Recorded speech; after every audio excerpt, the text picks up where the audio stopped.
Welcome back to the Rocky Road Podcast. We are here with a new guest this week. We are really excited to introduce our friend Shoshanna. She's actually my friend. She's not your friend, Mandy, but she might be in the future.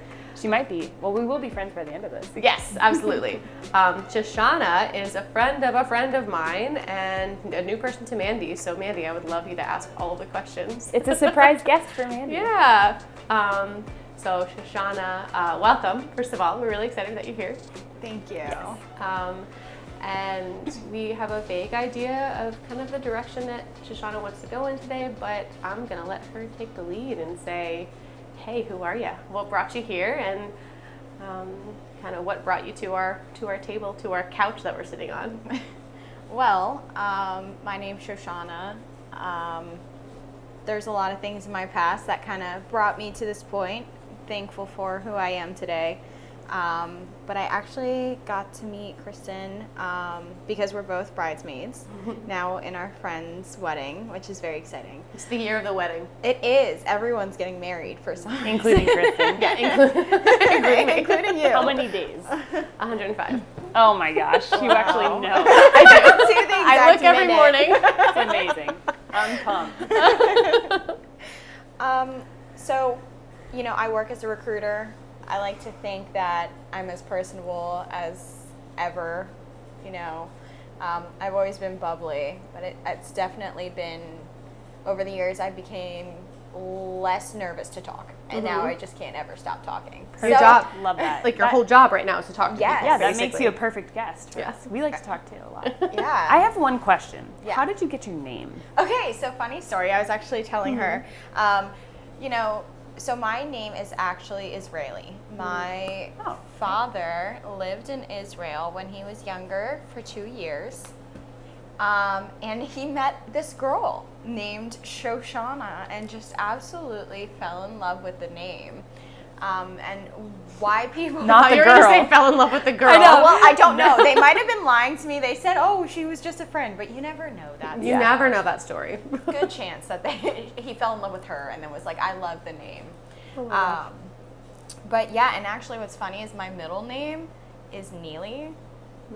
And like my parents could not figure out what my middle name should be. Like I was born, they're holding me and they're like, we don't know what our middle name should be.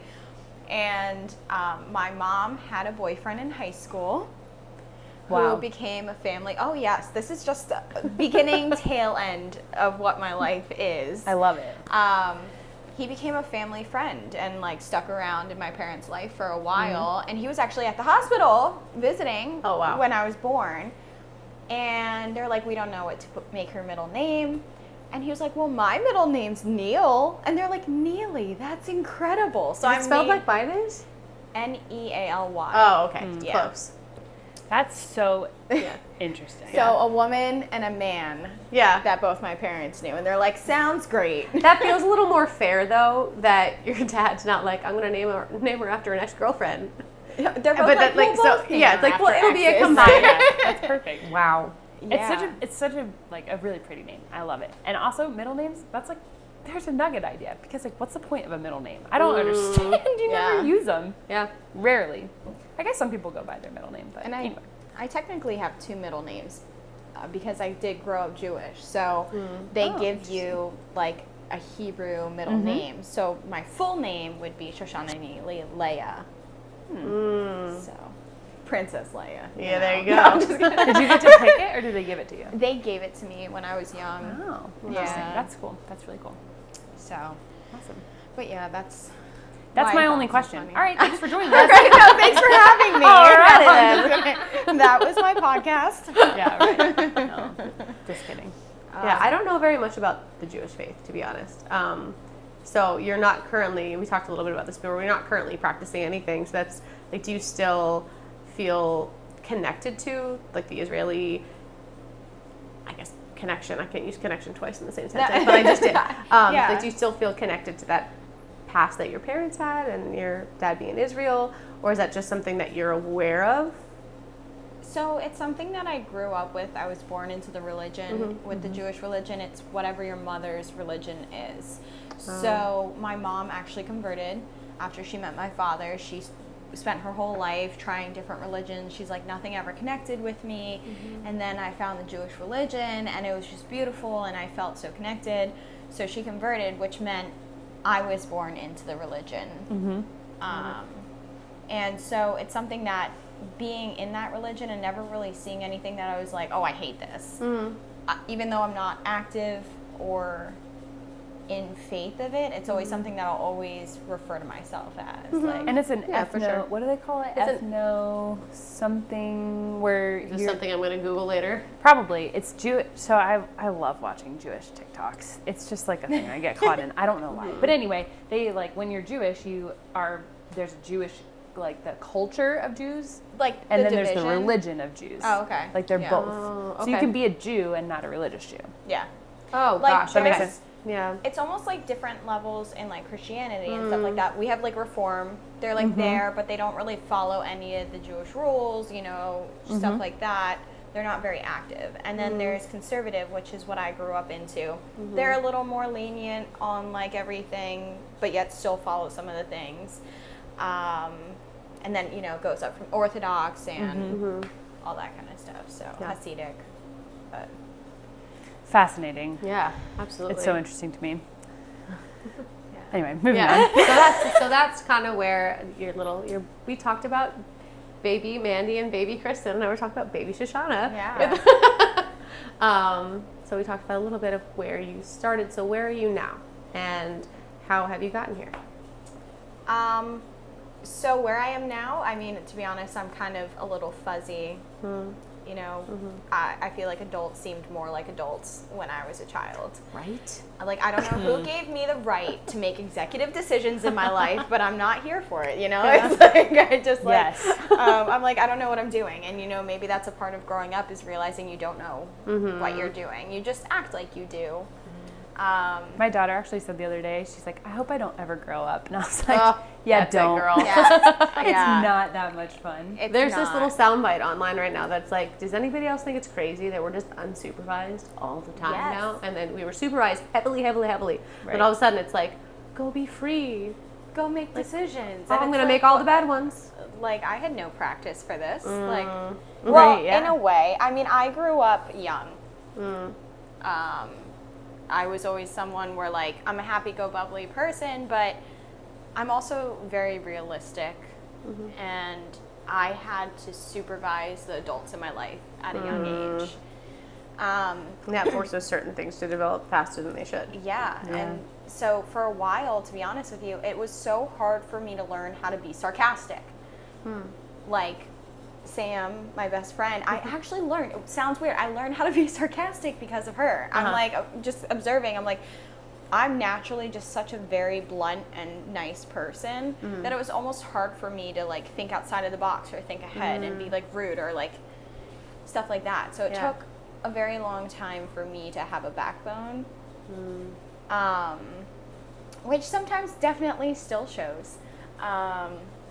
But it's something that now, you know, honestly, I'm so thankful for where I am in life, and I say that all the time. I have no idea what's going on, but I've made a lot of changes recently in regards to, I ended a 2.5-year long relationship the same week I put my 2-week notice in at a job that I was working for 4 years.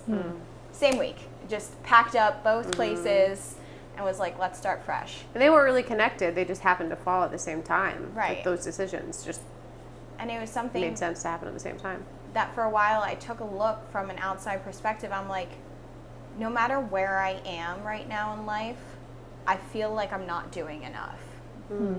You know, like both parts of my life are telling me I need to do more, I need to do this, when like I'm giving it my all and it's still not enough.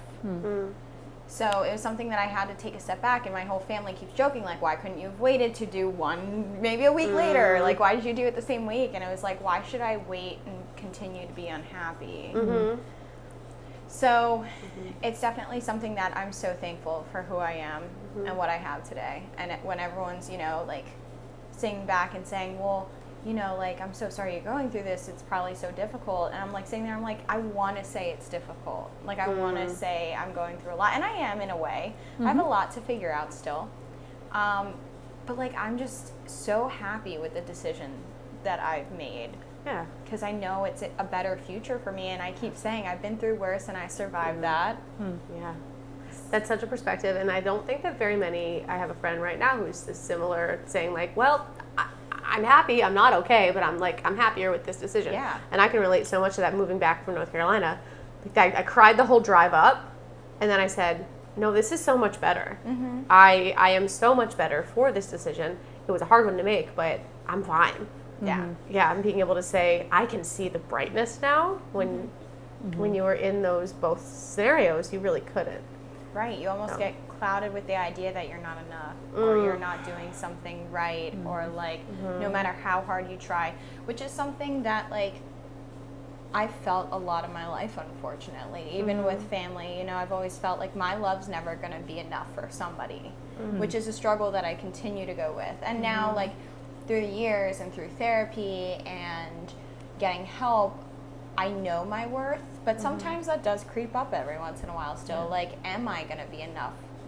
Like, is my love, because like everyone says, you wear your heart on the sleeve, you're such a loving, you're such a sweet person, but then I sit there and I get into things and it's like, nobody ever truly appreciates it. So like everyone's telling me, oh, I'm so incredible, I deserve so much, like I'm so sweet, and then I get into it and it's like, well, where is it, you know? Yeah. Nobody wants to stick around for it. So It's disjointed in a way. it's a constant battle with myself, telling myself I deserve more, I deserve this, and then it's like, I definitely have abandonment issues. I was diagnosed with that a while ago. That's so interesting because I think I talked about this in another podcast or something. I forget specifically, but when I was going through a really difficult time too with my divorce and everything, and people said, you don't deserve this, you're worth all this, and even then when I was single and am single for a period of time, for me, people say like, you deserve this great thing and you deserve this, and it's like, but where is it? It's the same question. Like I ask myself the same question. If people tell me all of this, then why doesn't anybody believe that? Right. And that's hard to understand for sure. Totally get that. Yeah. So I mean, it's something that you almost have to keep reminding yourself, like, we are our own worst judge Worst as enemies. well. Yeah. And so it's like, I'm so hard on myself. Maybe I should just take a step back and realize, like, maybe they're seeing a perspective of who I am that I'm not seeing. Yeah, for sure. So, Well, let's be honest. We don't ever see ourselves for better or for worse. We don't see ourselves the way that other people do. No. When we're struggling, we are fine. We are fine. We don't need help. And when we are shining, we still feel like we're not shining as brightly as other people think we are. Right. So, on both ends of the spectrum, we lie to ourselves all the time Oh, about for what's actually sure. happening. Yeah, like, I'm fine. Yeah. You know? And we also live in our minds. Like we hear ourselves talk to ourselves, and we're mean to ourselves, and say things that we shouldn't say, and believe things that we shouldn't believe, and we're definitely critical. We My are. inner critic is pretty brutal. So Yeah, so I mean, who I am today, I focusing on my career, making a better future for myself in every aspect. and you're still young too, so you have plenty of time. Feel We're all like still it, young. but We're all Yeah. spring chickens. we're around. spring Oh, chickens. please. Have you seen the gray patch? Like, I swear it It's sprouts. not a But you gray look- patch. It's you beautiful. look so good. It's like on Thanks, guys. It's like on a stripe in Frozen. Listen, don't be so critical of yourself. I'm going to start looking like Rogue from X-Men. Just a bleach blonde chunk in my hair. Or Anna from Frozen. Yes. Fine. Very, very broken individual. I understand. I relate. I don't know who's more broken, Elsa or Anna. I'm not really sure. Should we dive into I know. Oh, let's. Today's psychology behind the Disney movie? On our next nugget, we psychoanalyze all of Anna. Disney Disney princesses. That would be a whole series. Honestly, I'm kind of here for it. yeah, that All would be right, so moving great. on. Next But- subject. So I had a question. Yeah. I thought of it when you were, I didn't want to interrupt you, but we were talking about feeling like your love wouldn't be enough for people. You might not have an answer to this, but do you remember the first time or the age or the scenario when you first thought that, and that was your reality, that I'm not enough, my love is not going to be enough for these people? I mean, yeah. It's a hard question, so I'm and putting you on the spot. What's funny is, like, I don't know the exact age, but I remember it so clearly. It was something that, and I know if my mom ever listened to this, she'd be like, how dare you? But, I love the voices we all give our moms, by the way. How dare you? like the wicked Shoshanna grandma. Neely. Like a witch figure. So my parents had an unconventional relationship. And I've, gotten more and more snippets of it through the years as I get older. And every time it somehow surprises me even more and more. So a little backstory on my parents. I have 2 older sisters. All of us are half siblings because we all have different fathers. My parents were in an open relationship for the first 5 years of their marriage. Wow. And it was something that my mom just always wanted to be a free soul. She never wanted to be held down. And she's openly admitted this to me. So this it was driven by her decisions, or it was kind of a mutual? It's definitely a mutual. Okay. I think they wanted the story of like a good life with a child and being married, but at the same time they didn't. They both, everyone's troubled in life, but they both definitely had things that made it that it wasn't going to work that way. My father was kind of diagnosed at like a young age, and I don't know the correct term for it, where he's kind of in his own little world. Like he doesn't have a grasp on reality and how things work. And my mother always just wanted to be a free soul, but she felt pressured by society to sit there and have a family and have kids. And she's openly admitted, like, I love you guys. I never regret you guys, but I shouldn't have had kids. Oh, okay. She's like, I just felt pressured by everyone in my life to get married again, to, have kids and live this certain life. And, even though I recognize that now as an adult, it still kind of hits when they openly admit that. It's like, I know she doesn't regret me, but at the same time, she knows that she never really put her children first. My parents got divorced when I was 4. I don't blame her. My father's a lot. But like, he treated her well.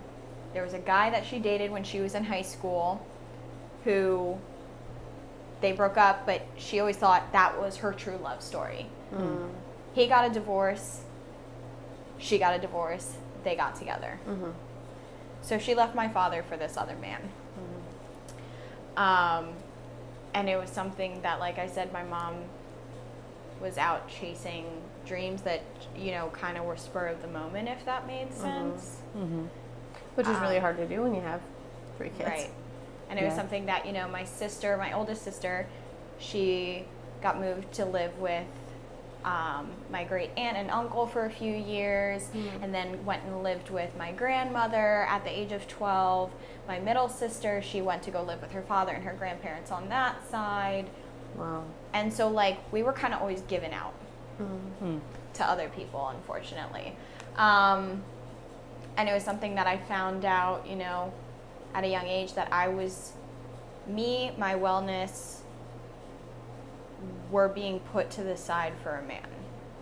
And we were, poor. We were living in the middle of Allentown.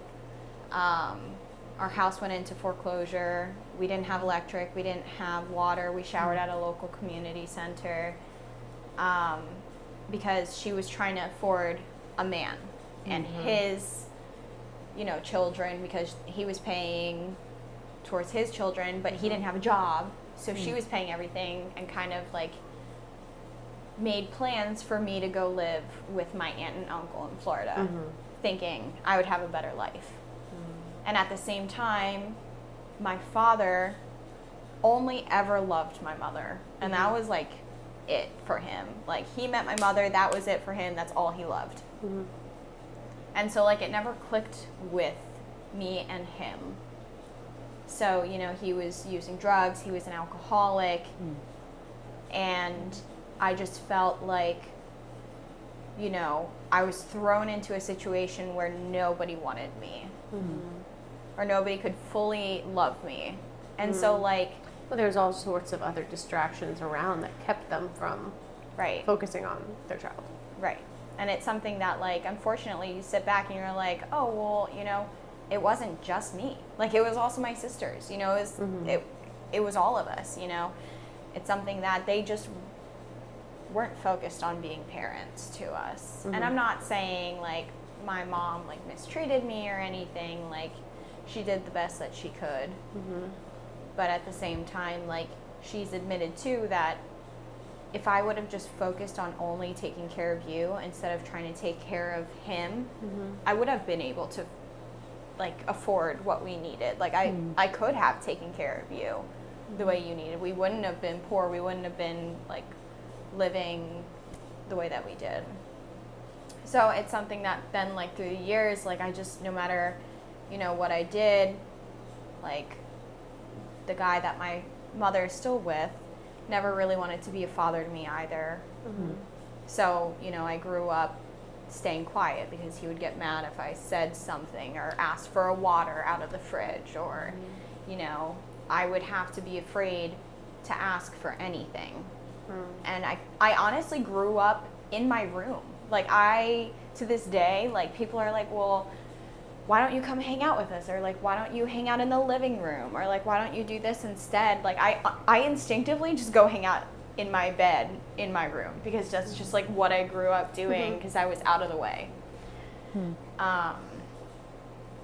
And it's something that, like, I was just always very reserved. I was quiet because I was afraid to speak out. I was afraid to say how I felt. I was afraid to ask for literally anything for the longest time because I just knew it would cause something. And even up until I lived with my parents until I was 23, I wouldn't eat dinner with them. Like, I would eat in my room because, like, if I would sit at the dinner table with them, my stepfather would sit there and not talk to me the whole entire time. He would act like a completely different person. Like, if it was just him and my mother, like, he would talk. But if I came down, he would barely look me in the eye. He wouldn't say anything to me. It was something that, like, I just was a burden to, well, what I felt like was a burden to everyone in my life because I was just kind of always somehow in the way of what they wanted. So it started at a very young age where I'm like, all right, well, I'm just better off not being around.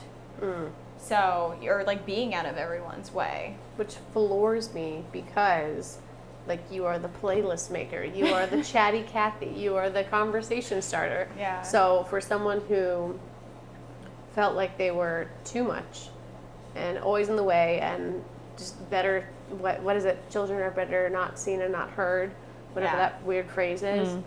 So how did you go from that to 2022, Shosh? To be honest with you, I'm not really sure because I've always been that person. I've always been, like, the bubbly girl. I just tend to hide it a lot of the time. And I don't know at what point in my life that changed, but at some point I was just like, you know what? I don't even care anymore. Yeah. It was, I can't even pinpoint the time where I think maybe I was going through, like, a lot with, like, depression. And I became friends with Sam. And I just kind of started seeing, like, I can't keep just being reserved. And at some point, I'm just like, I'm going to say how I feel because that's all I lived by all my life. And I don't want to keep living that way. And it was something probably as an adult. I'm just like, I can't keep hiding how I feel. You know, I'm very, like, if I'm thinking it, I'm going to say it. Most of the time it's sweet. I rarely ever say anything malicious or not nice. But it was just like, at this point in my life, I can't. So if you were like that in school and growing up, what was school like? Like, friends, activities? Did you try to get out of the house and do stuff? Did you stay in the house and do nothing? Like, what was your... So, of course, when I was younger and I relied on my parents' transportation, I wasn't able to get out and do too much. As I started getting older, I did do some theater. I did always have friends. It was never really anything that, like, I didn't have friends. I didn't have good friends growing up. I was terrible at picking friends. I was the type of person where, like, anybody who showed me that they cared, even if it wasn't actually for the good of me, maybe it was only benefiting them. But I'm like, hey, like, you like me, you love me, like, okay, like, I'm gonna take it. And I see that even as an adult. Just really hungry for that positive attention. Yes, I am. And like sometimes it's not even positive, but I stay anyways because I'm the type of person where it's like, okay, you want to be around me. That's something I'm not used to. I like that you want to be around me, even if you're not the best person to be around me. Yeah. But it's definitely something that, you know, I was very outgoing still regardless. I think it was more so I just knew when I couldn't be myself and when I could. That's interesting too. Like Yeah. 2 different personality spaces, public, private, this view. Yeah, and it's funny because normally people are like, oh, like I'm more reserved in public and like I'm more outgoing at home. No, I was like the complete opposite. Like when I'm out and I felt comfortable, you know, I would talk more. And it was like, even nowadays, even though I am a recruiter and all I do is talk for my job, and I am a very personable person, it's almost like I do know that as a professional thing too. When I'm in my personal life and I don't really know someone, I'm the type of person where if I don't know you, I'll just keep talking. I feel anxious. And I'll like when I'm anxious, I talk because I don't like silence. I don't know what that stems from. I'm like, I feel awkward in silence. Let's keep talking. You'll know when I feel comfortable around you because I'm okay not talking. I don't know when that switched, but yeah. Because that's so opposite, yeah. But yeah, it's like something where when I'm like quiet as an adult, it's because I'm comfortable. Otherwise, I hate awkward silence. But so yeah, I mean, I don't know. At some point in my life, I just chose that I needed to have everything that I didn't have when I was younger. And that meant like love and stability financially and in my life. And mind you, I'm still searching for all of that. But I know what I want. And you have a minimum line of what you'll tolerate. Right. For those things, Right. like love and Now. finances, you know. Yeah. Now, but now, Yeah. now you do, and that's something that, from the very short amount of time that I've known you, it's a hurdle. And I even we met a year or so ago for the first time, and then didn't see each other for a whole year after that. I So know. even in just the time since I saw you again, and now and today, you've done so many things in such a short period of time that you're saying, okay, this is my breaking point. I've reached it. I will tolerate no less. Yeah. And I feel like sometimes people kind of have to get to a point where people will tolerate a lot for a long time. Yeah. And Especially stemming from a childhood. for sure, that's your reality. I mean, we talk about relationships and how, like, in our other friend Maddie talking about a negative relationship that she had, thinking like, oh, this is just what normal relationships are like, right? Yeah. No, that's abusive. You know, that's verbally assaultive, what that person is saying to you. She's like, no, this is what it is. Yeah. And understanding that our personal understanding of, quote, normal is always going to be so skewed. I know. And it's definitely something when you say that, like, I've openly said and admitted, even like to my mother before, like I didn't grow up around any healthy relationship, any form of healthy communication.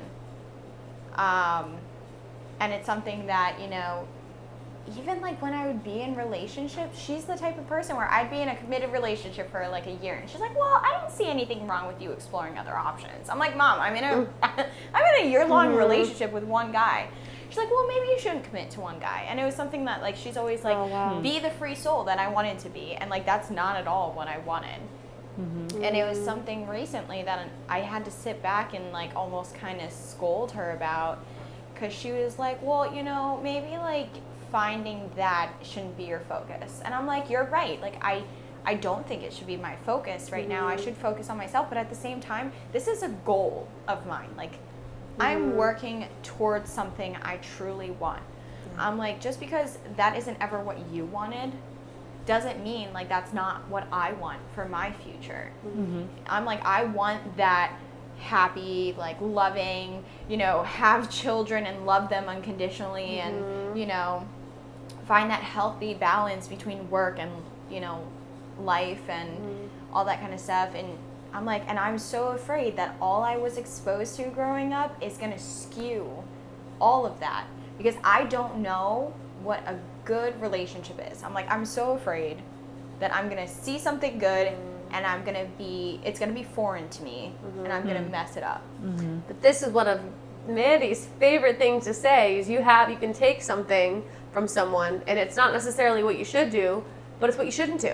Yeah. Like anytime, I'll look at, okay, we're learning from this. She's like, yeah, but we're also learning to not do that. Yeah. So You can learn something from everybody, including not to do something. That's true. absolutely. And so looking at that and saying, these are all the things that were done that I witnessed that I would not like to be part of my child's life. Yeah, that's true. Yeah, and almost make a list of things you wouldn't want, and then that might help you figure out what you do want. Because I saw this, I experienced this, I went through this, I didn't have this, I want, and flip it to the negatives. So I use the example, I had a really bad boss one time, just terrible. Like, he was just not good. And I learned what not to do as a professional from him. Like, I don't want to be this type of person, I don't want to follow this way, I don't want to treat employees this way, I don't want to talk, the whole thing. And I learned so much from him. Yeah. That's great. So it was really helpful. And to this day, professionally for me, I always think I don't want to do that. So I'm going to do the opposite. Yeah. And it's worked out pretty well for me. Like, what wouldn't this person do? yeah, right. Exactly. Yeah. Not what would. Right. Yeah. Yeah. I mean, it is a lot. Like, it's definitely something, too, that you almost wish-wash back and forth between things. Like, you have good days where it's like, no, I know what I want, I know what I'm looking for, I'm going to be the opposite of it. And then you sit back and you're like, oh, my God, like, what if I do fall into the pattern that I've experienced? So Do you have to decide right now? No, Because you're in definitely not. such this fluxy little place where Is that a you word? have- no, I made it up. But I'm digging it. I was like, Yes! Fluxy. Can it have like a silent H in it or something? Fluxy. Fluxy. Fluxy. Oh, it's got a little like silent. Now I just made it like a German. Fluxy. Oh my It's got a lot less cute. Wow. Fluxy. Love it. Fluxy. I'm gonna look it up and see if it's a real word. It might be. I don't know. It's a Kristen original. Don't go on Urban Dictionary because I never like what I find on there. Bad luck with that. Yes, for sure. it's always not a good thing. It's always not a. Anyway. But yeah, no, it's something I don't need to decide right now. It's I've grown so much through my life that I know that's going to keep going. I know I'm nowhere near like where I'm going to be in a few years. But it's something that I have a goal. I care about my career a lot, and I've taken all the steps, and I've actually gotten emotional before. Saying like I never thought I would be where I am today, like ever in my career. Like never once did I think I'd be working for a huge company and having such a crucial role and like job.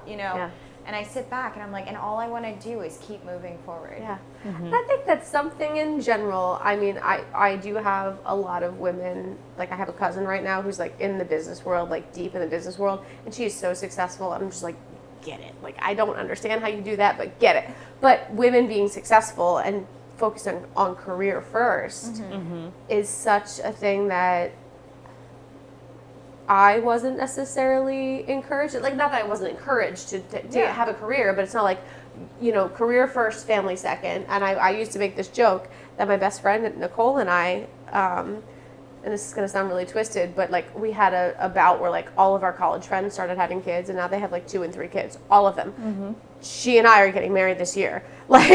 So I joked, I was like, well, Nicole and I are going to be cradling our multiple degrees before we're cradling our children. And that is actually what has been happening. Because she now has her doctorate, I have a master's degree, like we all, like, that was just the path that we were on, and that's okay. Right. And if that's what brings you life, and that's what's bringing your vibrancy, then go, like, chase that career. Go hang out with, I'm not going to name the specific company, but Mr. X, Y, and Z, Mr. Blankety Blank, and get to know Like Mr. Fluxy. Mr. Fluxy. That is the Fluxy. name of the There we episode. go. Feeling Fluxy. I Oh love my it. gosh.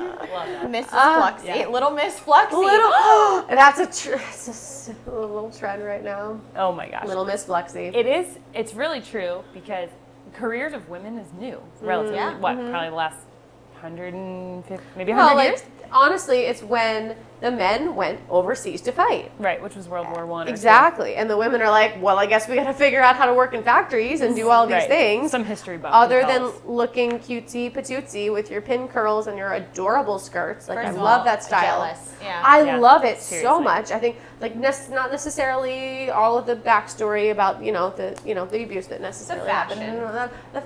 They're figuring out really- what I just bras wish were. I don't know how comfortable they would were have like been. cones.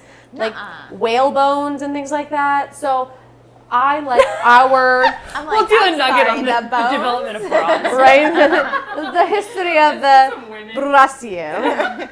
The whale bones. I would know. I wear exclusively sports bras nowadays because they're just so darn comfy. Yeah. If anybody really cares to know, If anyone everybody cares are- to know. our undergarments. anyway. FYI. I get it. I'm wearing one too. Oh my gosh. But Yeah. it's true because Yeah. careers with women, careers are. It's never been that way. So even growing up, like as close as our parents' generation, women's careers weren't primary. I'd say it's really, Yeah. really only in the last 20, 30 years where women started paving the way career-wise for themselves. Well, and even now, do you remember that movie, Mr. Mom? Yeah. Have you seen that? Where it was like this big faux pas that he was staying home to be the stay-at-home dad. It was 80s, 90s maybe. that's still and a like faux pas. exactly, which is like it was this movie was like, oh my gosh, Mr. Mom, you're staying home and your wife's gonna be the businesswoman. I do declare, like, I do. you know, and that was just even recently. That was, if I remember when that movie came out, it's still too recent, right? Like Yeah. it's still a new development that Oh, for stay-at-home sure. dads are a real thing. I would love it if Cody could be a stay-at-home dad. Like I I would. think he would love it. No. Yeah, right. I think he would like.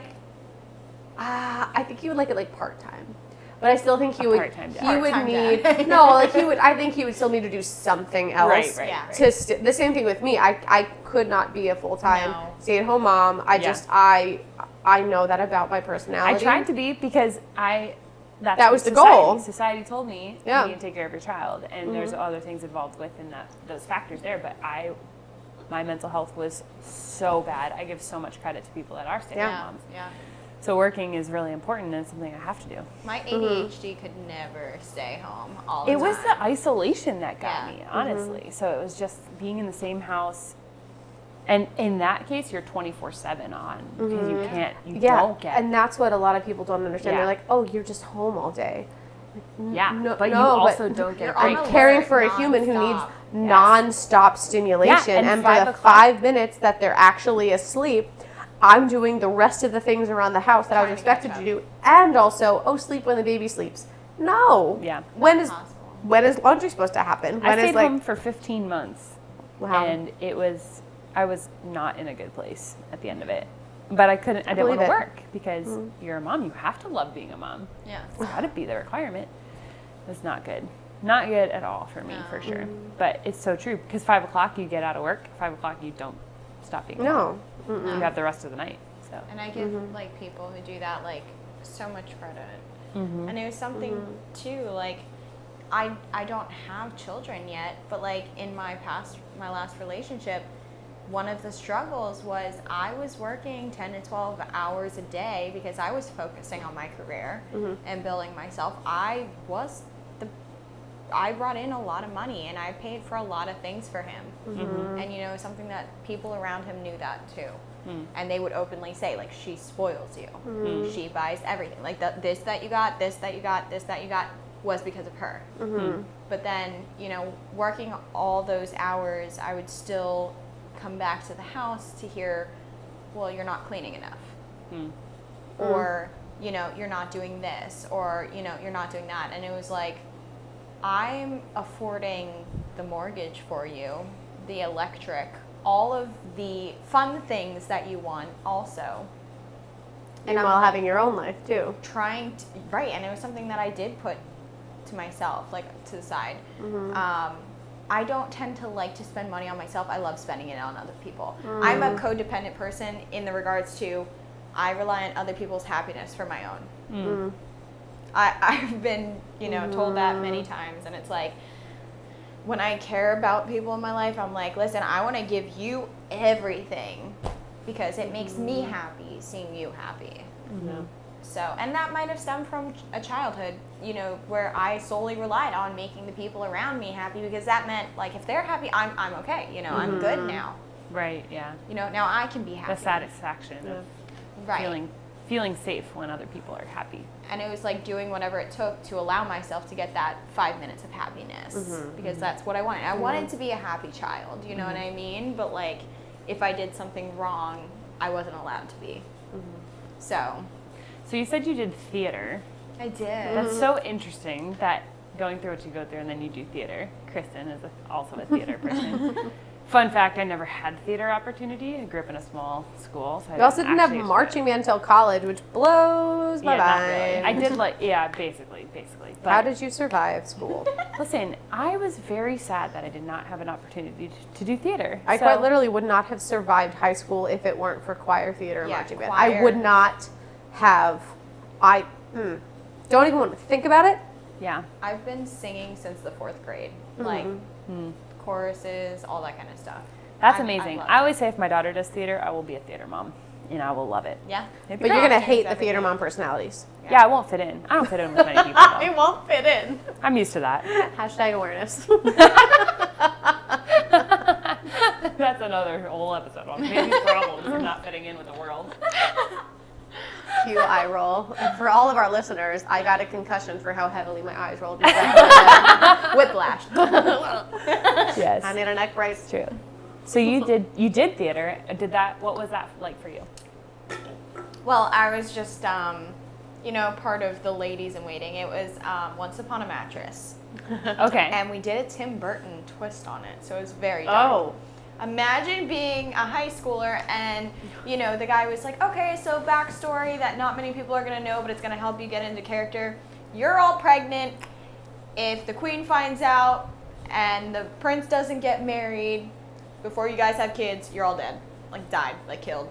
And I'm like, That "I'm adds in some high urgency school." to Wow. every scene. I know. Man, that's But gonna it cause was, trauma. like, dark Right? and swampy. Like, it was great. So the freshman girls, who this is their first high school show, they're like, oh my gosh. I'm pregnant? No, I'm just kidding. Wow. Yeah. I'm really gonna, what is that, oh shoot, what is it, method?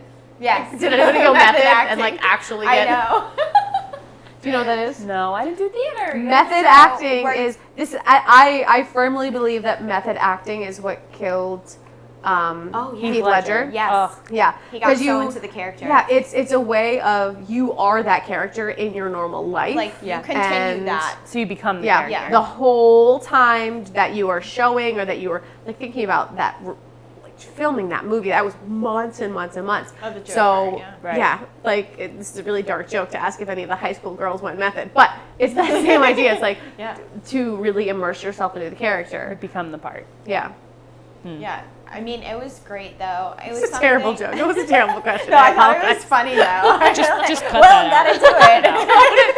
It's funny. But really, like, how are you gonna great. sit there and tell a bunch of high school girls, like, okay, pretend like you're pregnant and you're gonna die if they Wow. find out? And it's like, That's okay. terrifying. Yeah. That So- it did that teacher maintain oh his my job? God, for? no, but because he was talking to a high school student. Okay, so this No, makes that's all- more that's- sense. Okay, so this is an Yeah. episode worth talking Okay. about. Yes, no, Got this teacher actually got in a lot of trouble after I was out of high school, which we knew in high school that he was like younger. Mm.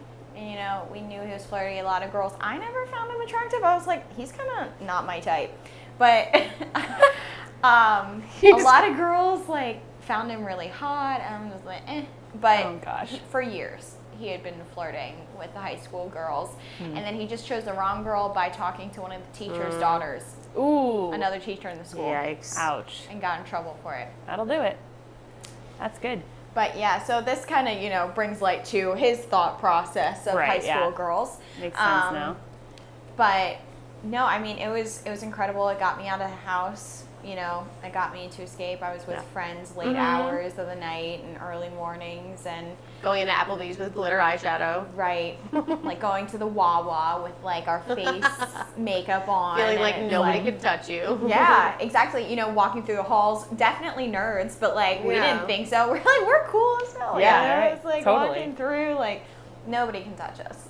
And it was something too that thankfully my school was very open. Like everyone, like there was a football player who was in theater, you know, there was like, you know, the soccer players who were in chorus, That's you cool. know, everyone did what made them happy. And we Well, all talked to each other yeah, that's still, awesome. you know what I mean? Like, How big was your school?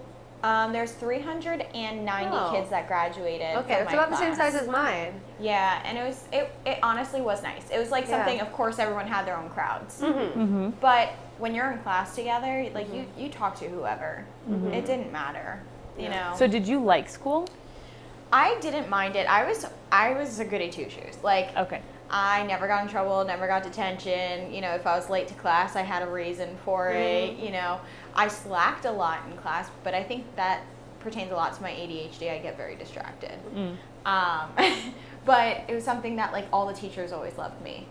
And I was definitely like by my senior year, like best friends with the guidance teachers where, you know, unfortunately my senior year I was going through a lot. There was traumatic things going on in my life. I had something I won't touch too much base on that really impacted my future in regards to a man who I never want to think of again. But then at the same time, when I was going through a traumatic part in my life with that, my father was also going to jail for a DUI. And my two cousins were being deployed to Iraq. All within the same year. I was a senior. I was a firefighter at that point in time. I was going to firefighter 1 class.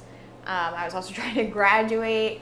And then I just had all of these things piling up because I was the type of person where I just wanted to always stay busy. I always wanted to volunteer, which I think was a question you had earlier that I like got off track. I stayed busy a lot with volunteering. I think even as an adult now, I didn't have much growing up. And every single chance that I've taken and can take to give back or do just like a little bit of something to impact the world, I do.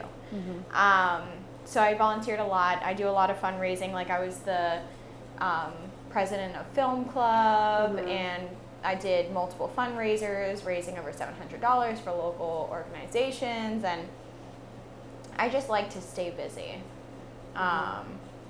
But yeah, I mean, like with the guidance, like my senior year, I was going through a lot and they knew that. And it was something that I was slacking in classes. I mean, everyone slacks as a senior, thankfully. Like nobody looks at that GPA. I was planning on going into the Thank military. heavens. Like I had a plan, you know? Yeah. I was like going into the military, I already scored well, like going at the end of it, firefighter, you know, stuff like that, whatever. And it was funny that like I would walk into the guidance office and like the receptionist would be like, there's pizza and cookies in the room from lunch today if you'd like some. I'm like, yes. And, you know, my guidance counselor was really great too. Like my one teacher came to her and was like, do you know what's going on with Shoshanna? She didn't write her essay. And she goes, she's going through a lot right now. Maybe you should just excuse this one. Oh yeah. I was definitely like in school. I've always been cared about, which sometimes I forget. Like I've always had somebody in my corner through my life. There's a Thankfully. difference though being cared about by people outside of your family and within your family. And That's both true. are good to Right. have people in your family and outside your family to care about you, but there's a different acceptance of that or like the abandonment, kind of what you're talking about. Like if people in Yeah. your family aren't that way, it's different than outside your family. And it's something too that I always feel terrible because like my, you know, grandparents and everything, like that's a whole other whirlwind. My father was adopted. And I don't know anything about his real side of the family. Because my grandparents took that to the grave with them. You know, it's something they refused even when my parents were having a kid. They're like, we need to know something. Like, is there anything we need to look out for or be worried about? For sure. They're like, all you need to know is no. And so as if they could actually know that at that point, I though. know. That was such a faux pas, though, because I even have, like, I'm adopted as well, as we talked about this a little bit, but I have people who, I guess she's in her 60s, she was adopted, and she wouldn't find her birth mom until both of her parents were gone. Right. Because it was just such a, like, this is what it is, this is your family now, you are not curious, you do not need to know, this is who you're living with, we are all that matters. And now I feel like it's so much easier to find people, and so maybe that's why it's more common for people to seek out the rest of the family. But that's so interesting that you won't know anything. No, and it's something too, like, I could definitely look into the court case and, like, the court documents of my father's adoption, but I cut my father out of my life 2 years ago. I no longer talk to him for my mental health and for the better of me, which was not at all easy. It took 25 years to do. Literally on my 25th birthday, I cut my father off. Blocked his number that day on my birthday. So, you know, it's like, if I do want to find out anything about that, either I have to communicate with him or, you know, I have to wait for a while. And I actually went through, like, almost an identity crisis for a while. Not so much, like, questioning who I am, but in a way I was. I'm like, I know nothing about half of me. It's like, who am I? Who's my family? What's my background? Like, who am I, you know? And so it's definitely interesting. For like 3 years after my parents' divorce, my dad's side of the family refused to have any connection to me or my mother. It was something that, of course, as I got older, you know, they did include me, but I just never was able to connect with family, if that makes sense. Like, I have a very hard time, even when I get into a relationship with somebody, I don't know how to act like with family. I'm like, like, we become friends, I don't know how to get past that point. Like, there's like almost like a barrier that I keep people out of. Well, growing up too, the way you're explaining it, you never learned how to connect with family. I don't know how to become, like, super close to somebody, which I have been very thankful. I do have a cousin now who's like a little brother to me. And then my mom's side of the family, I love them. They're their own, you know, thing. But unfortunately, when my parents got divorced when I was 4, they all up and moved to Florida. So, like, my grandmother, my grandfather, my aunt and uncle, my 2 cousins all left. And so something like, we would visit them, but I never actually got to grow up with them. You know, they were so far away. So I just felt like I was almost ripped of that also. So I grew up, you know, kind of feeling like it was just me, you know, taking care of everything and taking care of myself. Like I said, my father, unfortunately, would do drugs. Like, I would come over to the house, and this is something that I just recently found out, which it blows my mind. So, as I mentioned before, my mother was in an open relationship for 4 years. The man she was in an open relationship with, she ended it once apparently she found out she was pregnant. So I don't even know if my father's my father. Oh my gosh. Because it was about a month between when she ended it with him and when she became pregnant. It's like that stupid movie we watched. I know. Oh my gosh. What was it called? Rumor Has It. Yeah.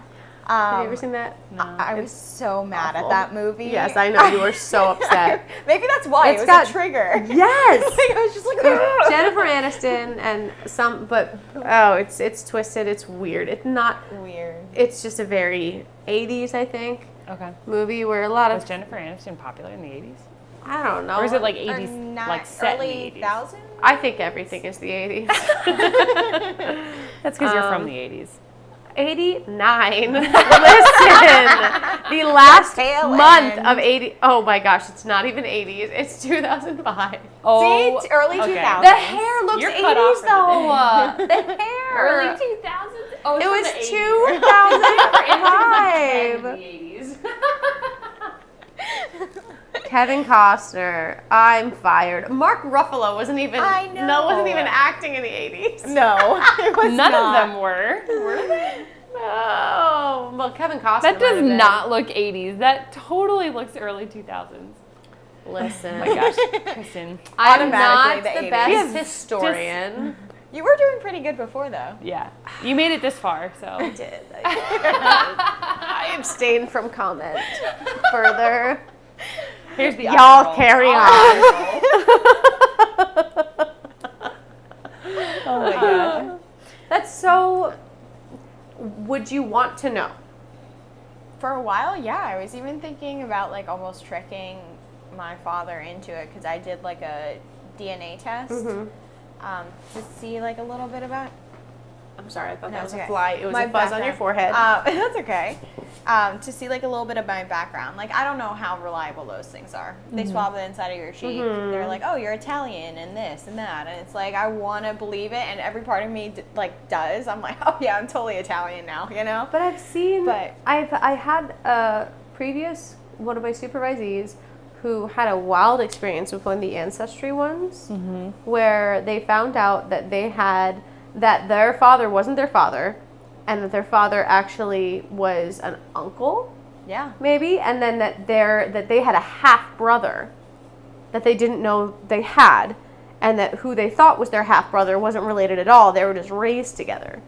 It was like this bizarre. So Yeah. it could tell you a lot, but it also opens a lot of really scary doors. I know.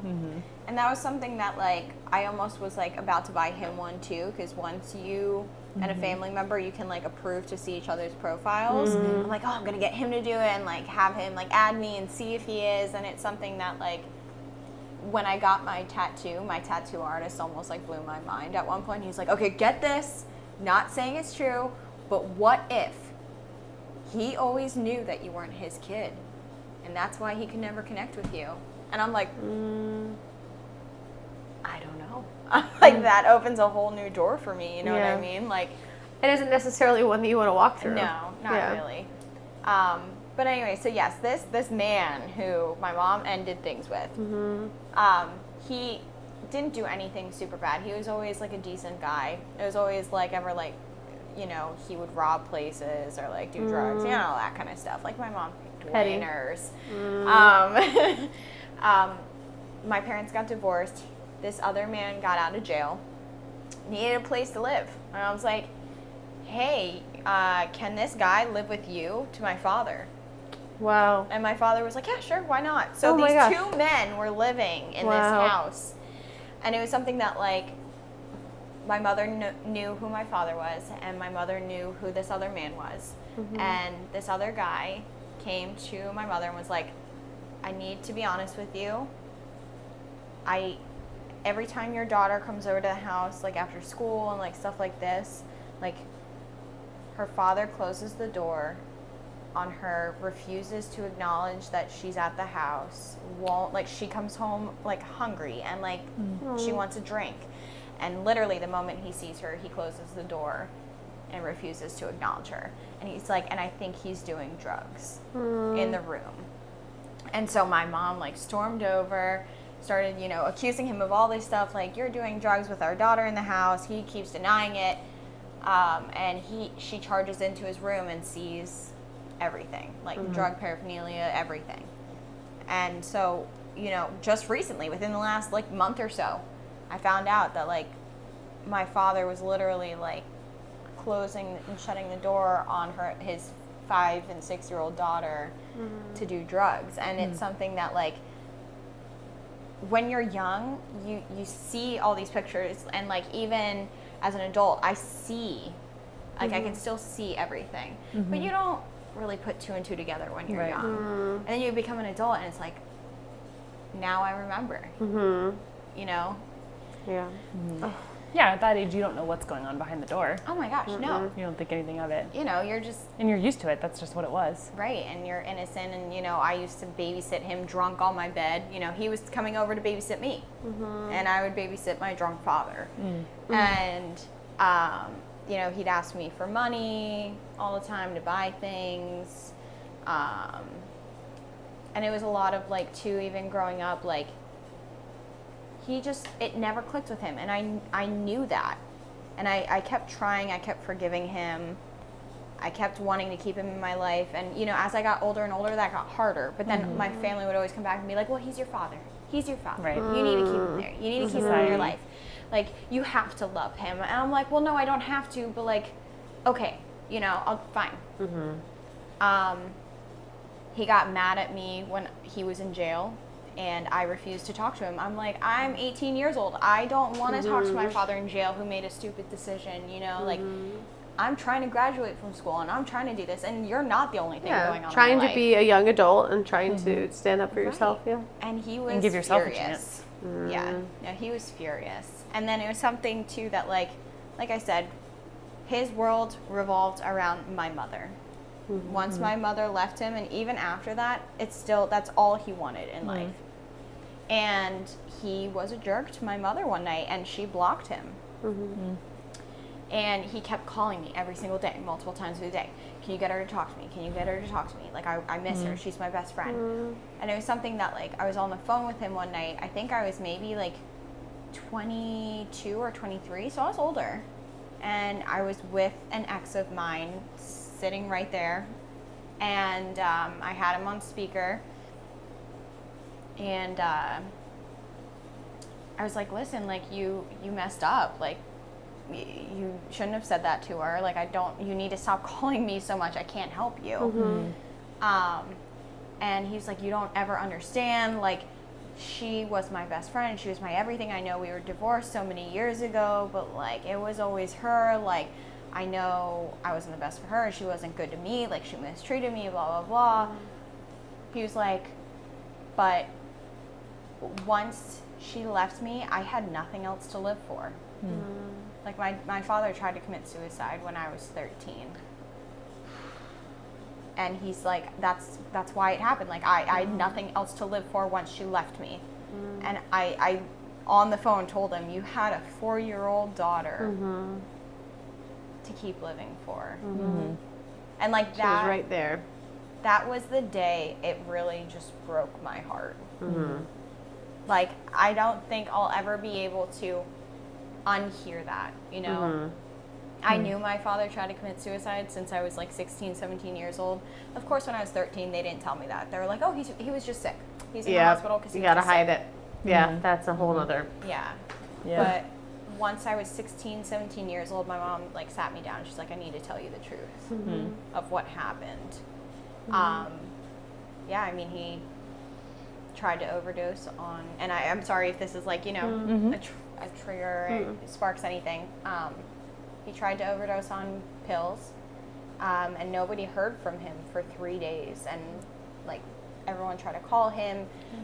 He left me at the school, which is a whole other story. Like I said, like, he would leave me at the school sitting there for 2-3 hours when I was young with no ride home. But pretty much my mom called the police, and they knocked down his door, and he was in a coma because of it for 3 days. Wow. With no medical attention No whatsoever. medical attention. And he survived.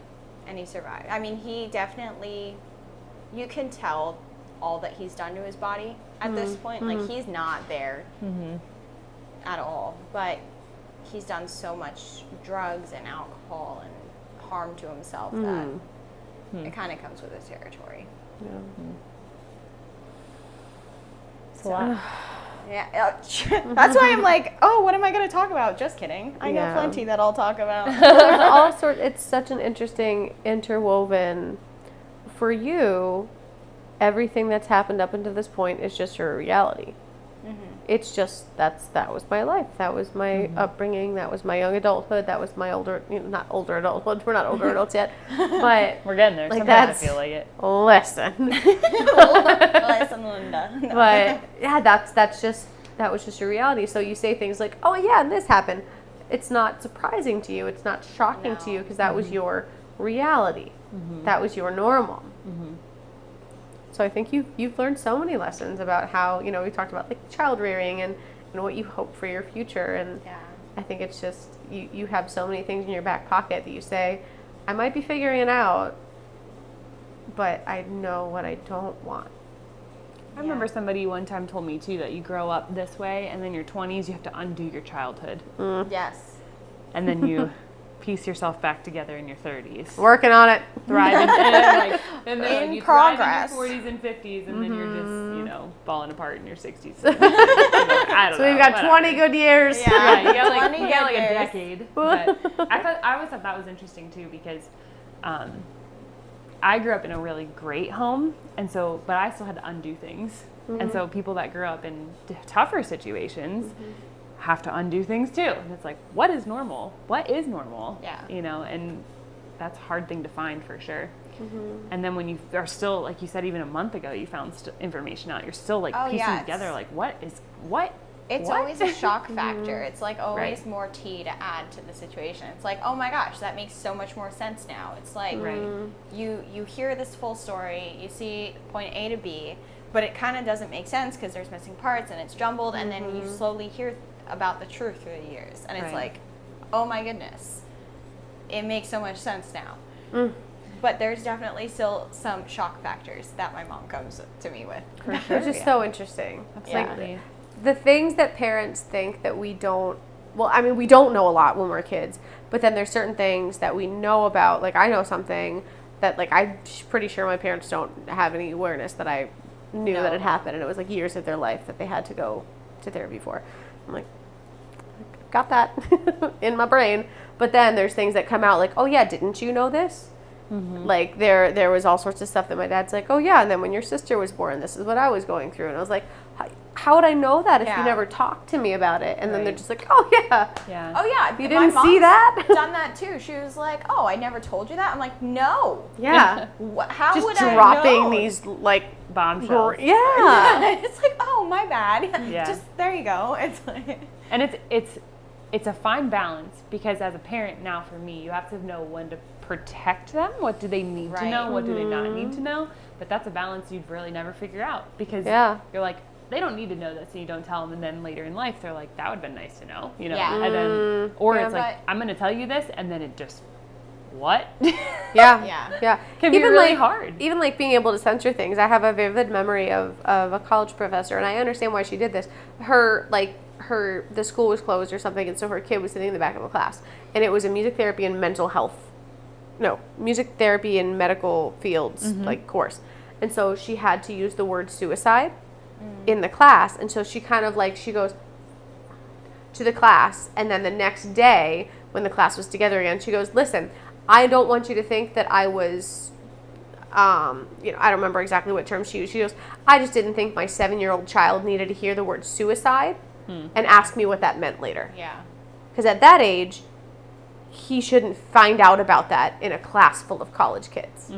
You know, and thinking about, you have so many times in the moment where you're like, what do I do right now? Which is interesting, because there's 7-year-olds that know exactly what that is. Yeah, I had a Unfortunately, small yeah. client today who was pretending to be a police officer and told me that I was being charged for murder, and I was like, you are far too young to know what murder is.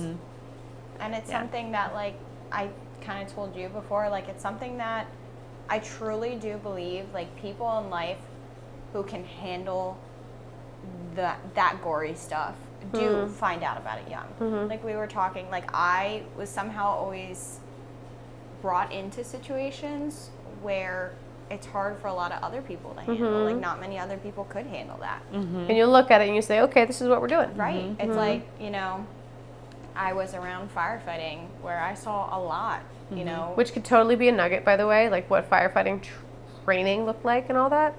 Yeah. That'd be very interesting. That, like I've said to you, it's something that you never get used to it. You learn how to cope with the things that you see.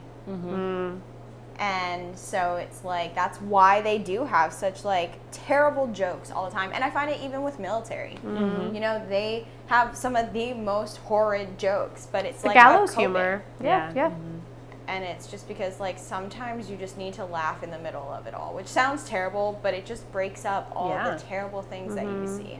And it's a depth that a lot of people don't go to in their life. A lot of people don't have that experience of military, firefighting, first responders, Yeah. doctors, nurses. I mean, there's a Right. lot of them out there, but there's a lot of people that are not too. And so experiencing that, and even as a kid, growing up the way you grew up in those situations, that's not normal for a lot of people, suburban families, you know. And Yeah.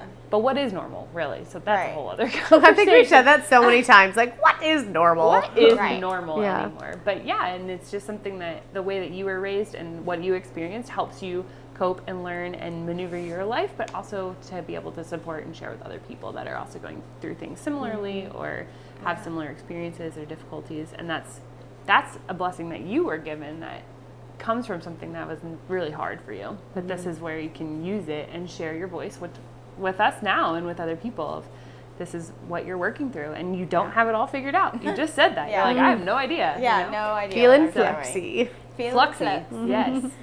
And it's something that, like I was telling Kristen, I always tell people I will be the last person to judge anyone. You know, I have seen mistakes, I've lived through mistakes, I've made my own mistakes, I've been there to support people making mistakes. And you will make more. And I will make more. I 100% guarantee I will make more mistakes. Yeah. I truly think as human beings, it's just a part of what we are. It's always changing. It's always adapting. It's always learning, becoming a better version of yourself the next day. It's a rocky road. It There really it is is. a rocky road. There it is. We totally missed a reference There. earlier, by the way, about like dropping bombshells, creating potholes. Does a bombshell create a pothole? It can. Yeah. That I mean, it makes a pretty big hole. makes a pretty big thump That's too. what she said. Oh my gosh. No, Michael Scott has no place in this podcast. That's the second Michael Scott reference in this podcast. Oh my Is that gosh. from The Office? Yes.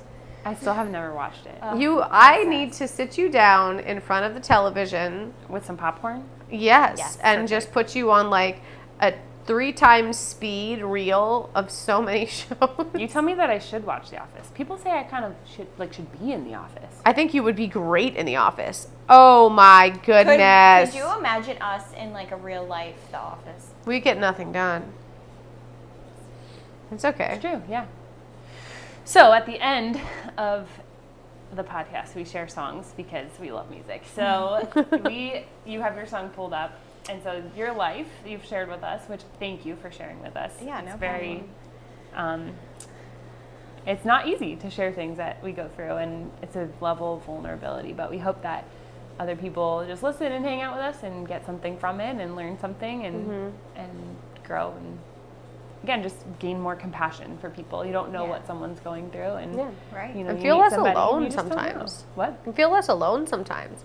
Like you For might have sure, someone yeah. who has a similar experience and say, oh, I didn't know that other people had a childhood Right. like this, or I didn't know that other people had this scenario, and just that Yeah. connection is so key. Or that Or- you can still be annoyingly bubbly even after. Yeah, it you all. Okay, can you're still be placing bubbly. that qualifier annoyingly on yourself. I am. And Yes, I would you're like to right. disagree But with that. No negative self-talk. I take it as, you know, I joke it's annoyingly, but I do love how personable I am. So it's like It's, yeah, you are vivacious. Beautiful. vivacious. Man, you with the words today. I know. It's great. I love it. But okay, so you have a song that you want to share, then we can throw in the playlist. Yes. So if people don't know, you can search the Rocky Road playlist and listen to all of our song recommendations from our episodes and our little nuggets that we share too. So what song would you want people to know? So surprisingly, I really love like hard rock.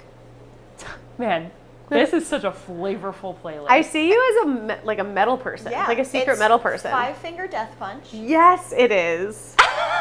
and it's Remember Everything. Oh my gosh. Do you know this song? I don't think so. All right, we're going to listen to it when we're done this. Okay, perfect. Okay, tell me why. So honestly, It's got those little E's next to it, so you know it's not. Explicit. Okay. All right. I just feel like it kind of, I always relate to it a little bit. It's like you remember everything and it's affected who you are today, but like you kind of just have to keep living through it, you know? I love like the hard rock, especially when I'm feeling a little low and I just want to feel angry or, something like that. So it's a very great song. So when did you first hear it? I started listening to Five Finger Death Punch, I want to say shortly after I got out of high school. So probably when I was around 18, 19 years old. Okay. So, yeah, I'm a little bit of every kind of music, but I love Five Finger Death Punch. Fascinating. It's awesome.